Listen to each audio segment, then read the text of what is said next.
江叔笑道：“以我的经验，你是通过的了，快出去见大小姐吧，不用紧张的。大小姐虽然有点严肃，其实人挺好的。”谢谢江叔，我这就去见大小姐。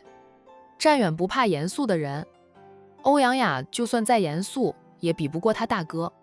见惯了大哥那张严肃的脸，他都对严肃的人免疫了。战远跟着江叔走出厨房，江叔留意着他，见他出了厨房后，并没有东张西望，也没有被屋内的豪华惊艳到，不像其他应试者总会被屋内的豪华惊到，忍不住东张西望。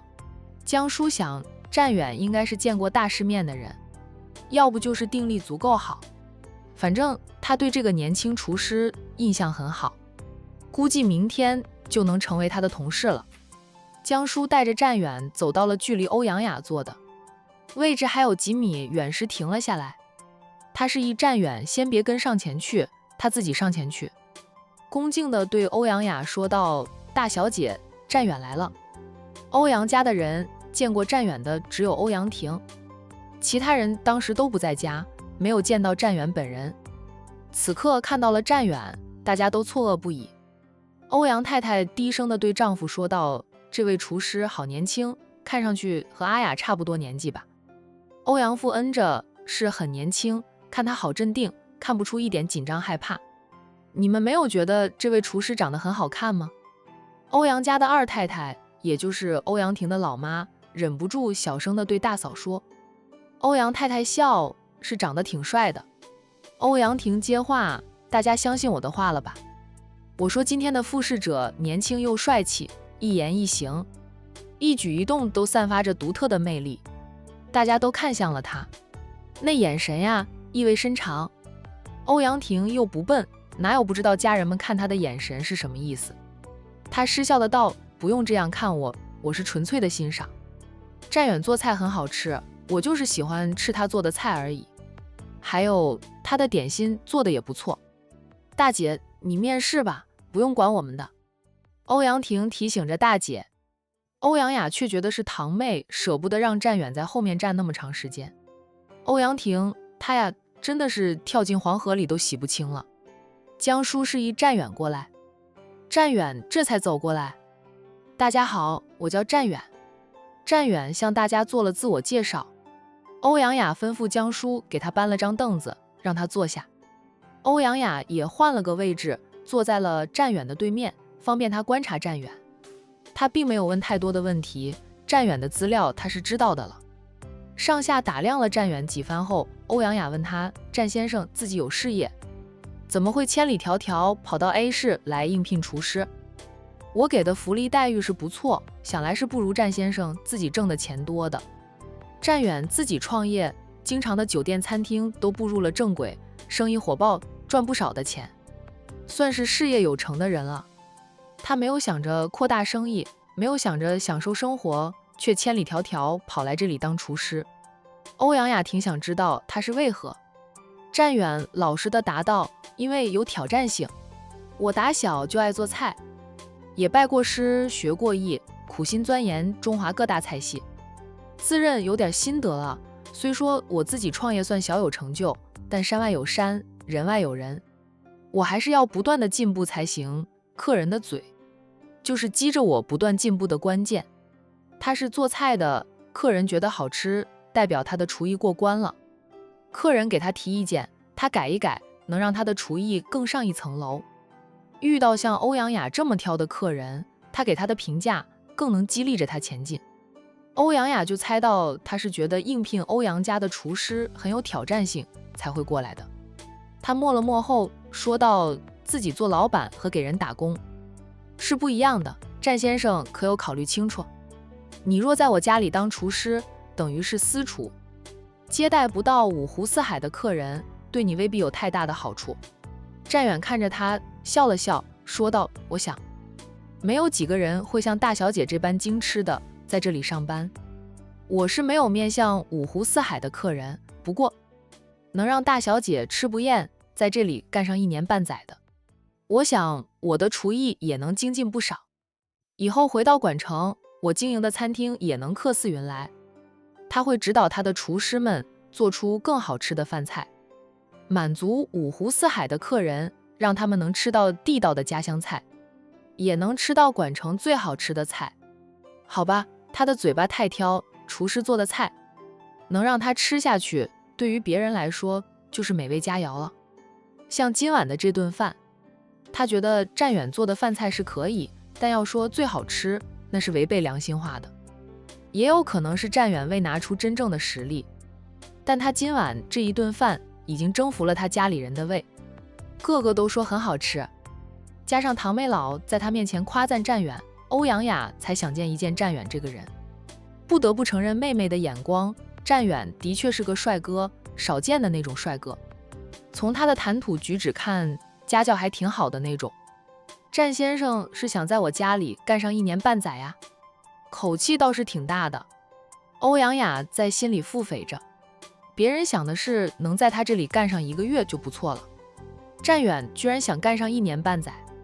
从他能当家做主开始，在他家里的厨师就没有人能干上半年的，干的时间最长的也就是5个半月，差半个月不足半年。战远笑了笑，要是能一直干下去更好。挑战厨艺是他此行的主要目的，次要目的就是让欧阳雅爱上他，2个人培养一下感情。奶奶给他们的时间是1年，他能在这里干上1年，保证能让欧阳雅爱上他。他完成任务了，就带着欧阳雅回管城见奶奶老人家。当然了，要是能提前半年就完成任务就更好，他的那些哥哥们都不用1年时间便已拿下了奶奶给他们挑选的妻子。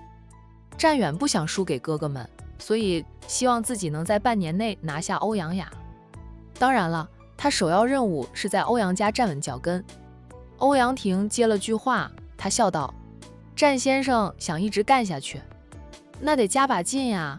我姐的嘴巴特挑，你今晚做的菜我们觉得很好吃，但我姐可没有夸一句。如果这就是战先生拼尽全力一拼，我想战先生能干上1个月就很不错了。战远说道：我想用事实说话。欧阳婷扬了扬眉，笑道：战先生自信满满的。欧阳雅看了妹妹2眼，问着战远：战先生什么时候能来上班？我是冲着这个职位来的，随时都可以上班。欧阳雅笑了笑，说道：那你明天正式入职吧。江叔想必已经给你安排好了宿舍，工资从明天开始算，1个月的试用期，试用期的工资按日算，不会让你白干活。谁来了都是这样，干1天就给1天的工资。江叔昨天就给我安排好了宿舍，工资怎么算我都没问题，我是冲着挑战来的，倒是不看重薪水的问题。他又不差钱，他就差个老婆而已。行，你现在可以回宿舍休息了。家里的每天3餐什么时候吃，江叔会告诉你的，除了早餐，午晚餐的时间不变。早上每个人起来的时间不一样，所以早餐不定时。战远说道：好，我会请教江叔的。他又朝大家点点头，才起身离开。等他走后，欧阳雅也站了起来，他对大家说道：我还有事要处理，就不陪爸妈了。等下跟阿俊说，周末我带他出去玩。弟弟比他小了20岁，他带弟弟就像带儿子一样。弟弟怕他，但又爱黏着他。欧阳婷也跟着大姐，我也要忙。欧阳太太叮嘱着女儿，应酬的时候别喝那么多的酒，酒喝多了伤身。妈放心吧，现在的我不是5年前的我了。欧阳雅头都不回。刚接管公司的时候，他被不少人刁难，那时候他没有威严，没有经验，也怕得罪人影响了公司，会忍气吞声。现在他已经坐稳了总裁一职，在公司里也渐渐积了威，谁还敢刁难他？应酬时他想喝就喝2杯，不想喝谁也不能让他喝酒。欧阳太太还是挺担心的，她起身送着女儿出屋，看到女儿的保镖在外面等着，有保镖跟随着，她多少都放心点。不管女儿现在有多能干，都是个女孩子。欧阳婷挤上了姐姐的专车。欧阳雅说你不开车，我让司机开着车跟着走就行，我现在和大姐坐一起。都如你所愿，录取了战远，还有什么想说的？欧阳雅故意调侃着妹妹，随即伸手帮妹妹理了理西装外套。姐都说了，我对战远纯粹是欣赏，看到帅哥，咱们把他当成一幅画欣赏欣赏，不是很正常的事吗？我对他真没有意思，现在没有意思，以后呢？我瞧这个战远非池中之物，他早已经自己创业，事业也不错，属于事业有成的人，但他还有上进心，也有野心，再给他几年时间，他必定会成为餐饮界的佼佼者。欧阳雅说道，有这样的事业，你真喜欢他？二叔二婶也不会反对，就是他是管城人，离咱们这里太远了，二叔二婶可能会舍不得你远嫁。大姐，欧阳婷无奈的道，说了多少遍，我真的没有那种意思，我反而觉得他和大姐挺般配的，咱们姐妹7人，你是老大，肯定要大姐先嫁人的，我不会超过姐姐的。不知道是错觉还是他真看到了。欧阳婷觉得战远看他大姐的眼神带着不一样的光彩，战远也是冲着姐姐来的，是冲着姐姐这张精吃的嘴来，能让姐姐吃得满意了，他的客人肯定会满意。他想，没有几个人像大姐这般嘴挑的。欧阳雅伸手轻捏了一下妹妹的脸，失笑的道，我们俩的年纪也相差不大，又只是堂姐妹，你就算在我前面先嫁人也没事，大姐暂时不考虑嫁人，就算要考虑也是考虑本地的。你想想，阿俊兄弟俩才几岁大，等他们长大能接班了，至少还要等上20年，这20年内我们姐妹都还要撑着公司，如果我们远嫁了，谁撑着公司？看看老三和老四有没有这样的能耐了。3小姐和4小姐也成年了，开始接触生意上的事，目前来说还撑不起庞大的家族事业，所以欧阳雅不考虑远嫁，嫁也是嫁在本市，这样她嫁人后依旧可以管理着娘家的公司，等弟弟成年了，才能将生意上的事一点点的移交给弟弟。欧阳婷，咱们本市里的青年才俊，姐有看得上的吗？本市豪门里的阔少挺多，20组，有几个倒是不错，但人家都已婚当爸了，年纪比他们小的肯定不会考虑，家庭条件跟他们欧阳家不般配的也不会考虑。虽说家族企业以后要还给弟弟的，但她们姐妹也是身家丰厚，也会发展自己的私业，条件不如他们的，总担心对方是冲着钱来的，并非是真心。在商界里行走，什么样的人没有见过？姐妹俩都清醒得很，不会恋爱脑。没有，你跟着姐一起走，就是为了说这些事。嘻嘻，不是，也是，就是问问姐对战选怎么看。我说的都没有错吧？他长得真好看，是我见过最好看的男孩子了，他瞧着修养也很好。欧阳雅再次伸手点了一下妹妹的额头，还说对战远没有意思，看看你。从看到战远后，你跟姐聊的话题就没有离开过战远。战远长得好看是好看，好看的男人可不好守。咱们嫁人，首先要看他的品性，再看他的家庭，这是没有办法的事。我们这样的门庭，就算我们不嫌弃，父母也会嫌弃对方家庭条件不好。与其被父母棒打鸳鸯，还不如一开始就找同层次的人。我拿到战远的资料也给你看过了，目前来看，他是挺优秀的，但他的品性好不好，我们需要花很长一时间去观察，才能知道他人品如何。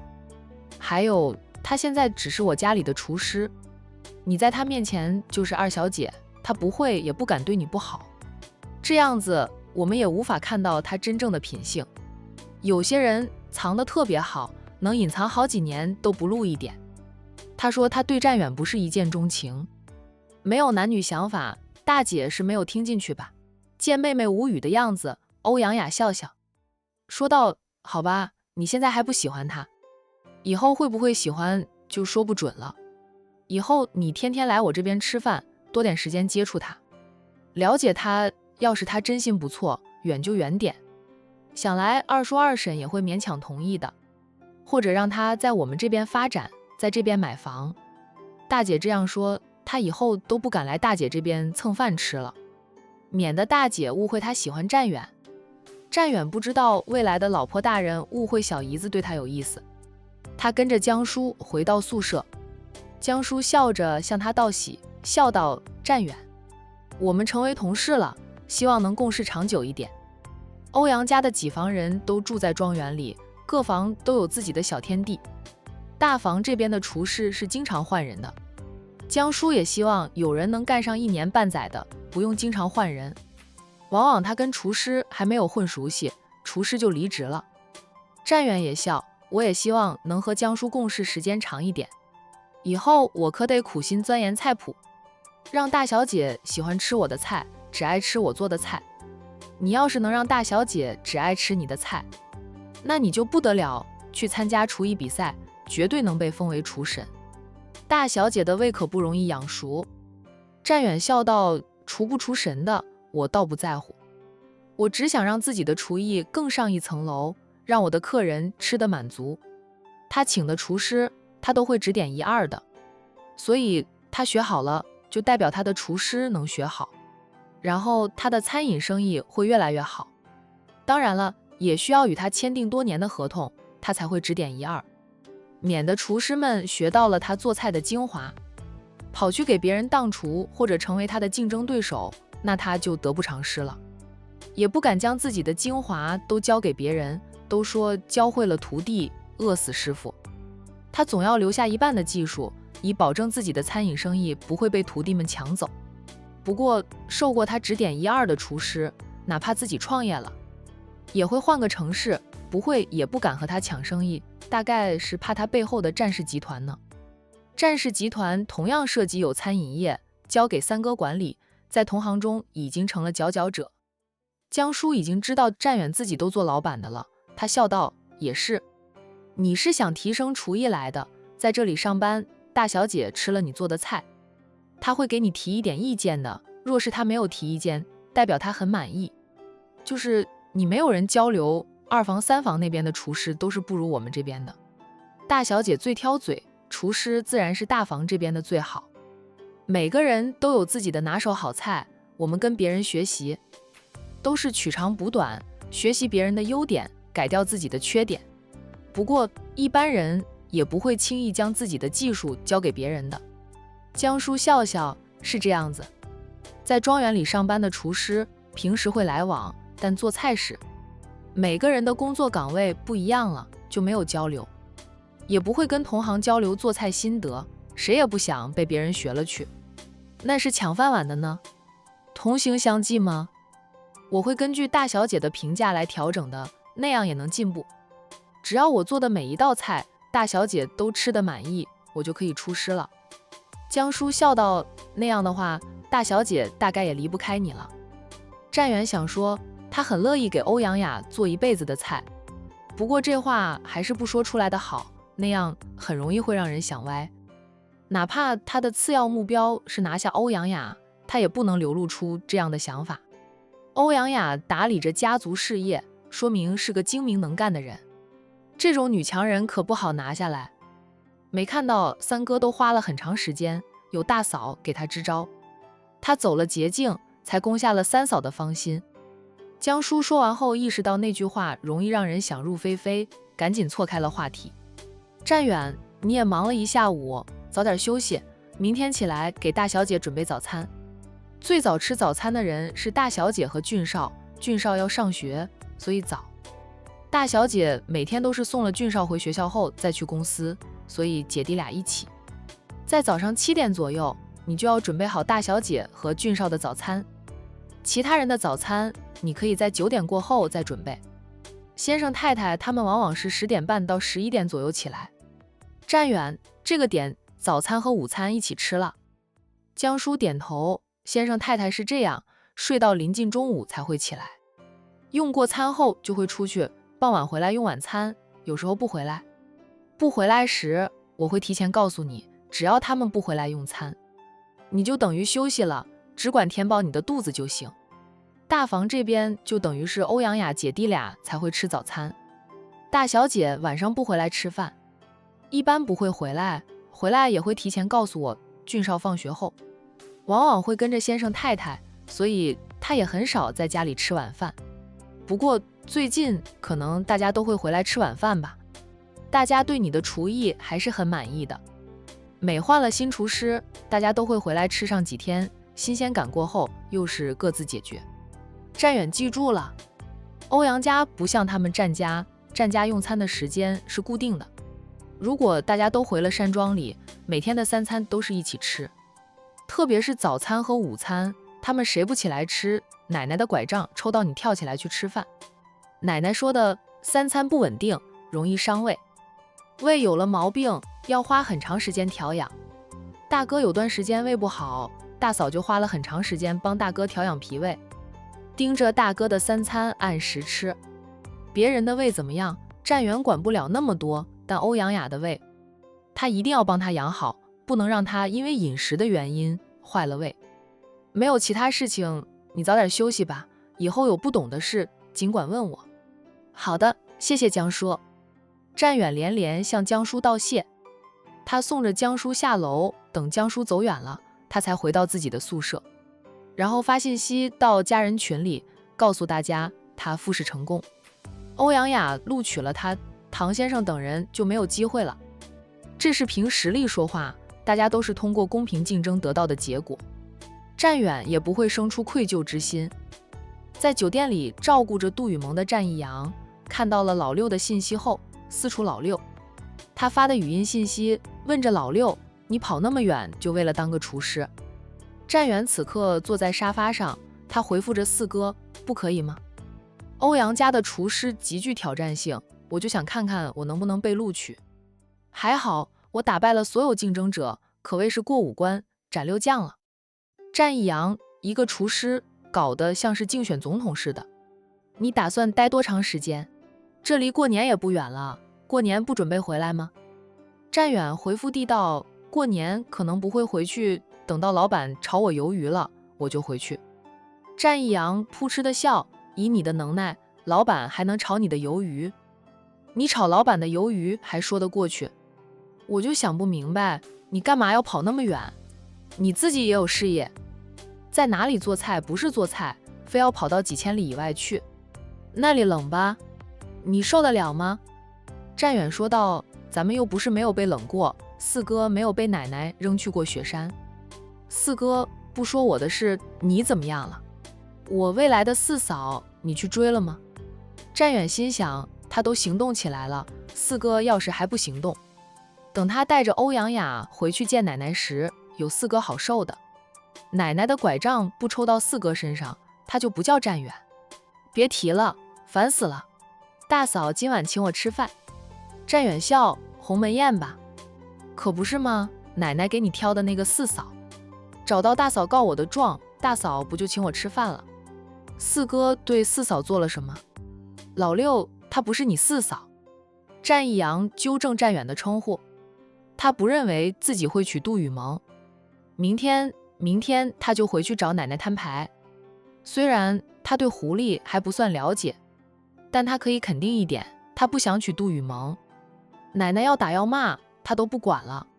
结婚是一辈子的大事，他不想逼着自己娶一个不爱的女人。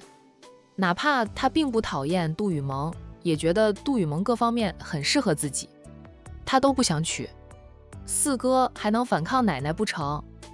战远好笑地道，奶奶给我们找的四嫂肯定适合四哥的，四哥可以跟他培养感情，反正有1年的时间，1年时间都培养不出感情，再跟奶奶摊牌。像奶奶给他选中了欧阳雅。战远见到欧阳雅本人后就很喜欢，认定了欧阳雅就是他未来的妻。可以说战远对欧阳雅属于一见倾心的那种。战一阳沉默了一下后说道，适合是适合，但我对他没有那种激情。他的事战远自然也知道，四哥考虑清楚，以后不后悔就行。兄弟们各有各的目标要进攻的，谁也帮不了谁。烦恼时他们当兄弟的也就是开导了。我从来不做让自己后悔的事。不跟你聊了。兴度的又在叫要喝水了。听到杜雨萌在叫喝水，战一阳不再和战远闲聊，去给杜雨萌倒来了一杯温开水，在床沿边上坐下，先放下了那杯水，再扶起了杜雨萌，然后端过那杯水喂他喝水。他长这么大，第一次照顾一个醉鬼，要喝水还好一点，就怕他又像刚才那样吐个天昏地暗。杜雨萌喝过水后，又倒回了床上，继续梦周公去。没睡2分钟，他翻身下床，可是他醉得厉害，走路都是东倒西歪的。战一阳赶紧扶住他，头痛地问他：“你又怎么了？”“我要上。”杜雨萌眯着眼睛，说话都不利索。“你要上洗手间？”战一阳有点黑脸了，他现在走路都是东倒西歪的，让他自己去洗手间，他都怕他会摔倒，但让他扶着他上洗手间又不方便。他是男的。杜雨萌点头，又要走。战一阳边扶着他边说道：“你自己能行吗？”杜雨萌不说话，他是真醉的厉害，谁在他身边他都不知道。见他这副样子，战一阳只得扶着他去洗手间，嘴里嘀嘀咕咕的。扶他进了洗手间，他就赶紧退出来，让他自己解决。结果就是他在洗手间门口等了10几分钟，那女人都没有出来。战一阳拍门，没动静。他先推开了一点门，往里张望，没有看到杜雨萌。他呢？战一阳狐疑地推开门，走进去一看，发现杜雨萌在门边靠墙而坐。他刚才推开一点门缝，所以没有看到她。这丫头，以后绝对不让她喝那么多的酒了。哦，不是，是他若跟她一起吃饭，他就不让她喝酒，跟别人一起。喝再多的酒都与他无关。战一阳走过去，弯腰抱起了杜雨萌，抱出了洗手间，放躺回床上。本来他是在另一间房休息的，杜雨萌这样子他都不敢回房休息，最后他就是在沙发上躺了1个晚上。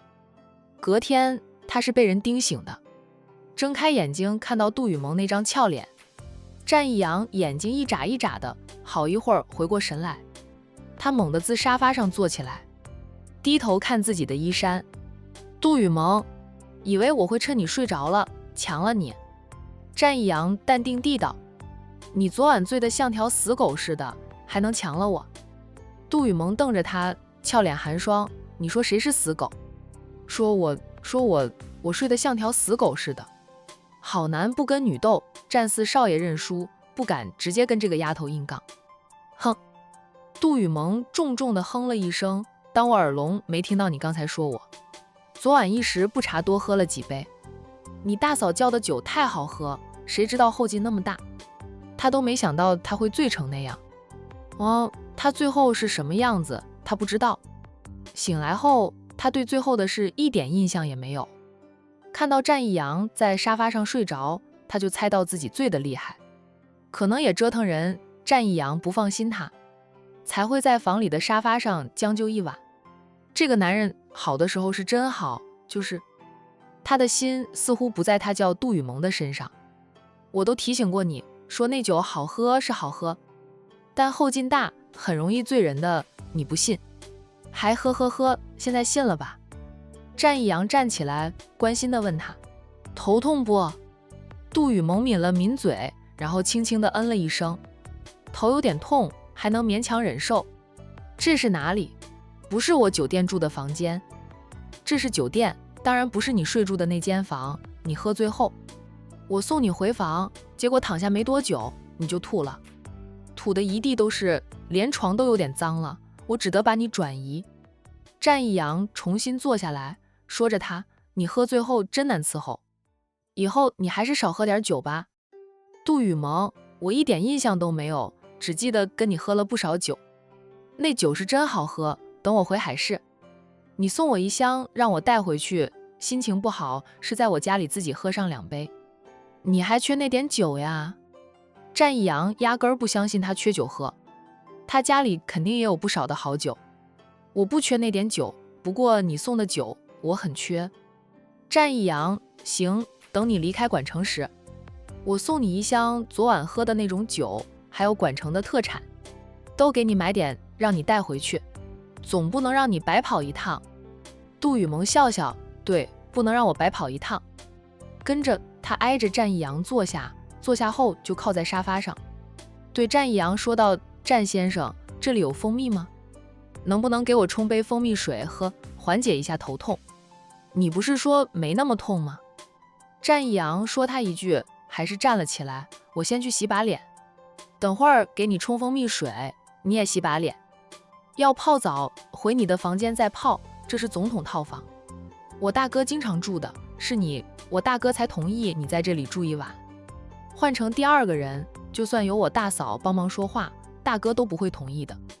兄嫂都知道杜雨萌是奶奶给他挑的妻子人选，在兄嫂的眼里，已经将杜雨萌看成一家人的了。昨天听到战一阳这样说话，杜雨萌会觉得那几句话有毛病。现在知道战一阳接近他，对他好，都是因为战奶奶，他就不觉得战一阳那样说有什么毛病。海童夫妻俩大概是把他看成了一家人。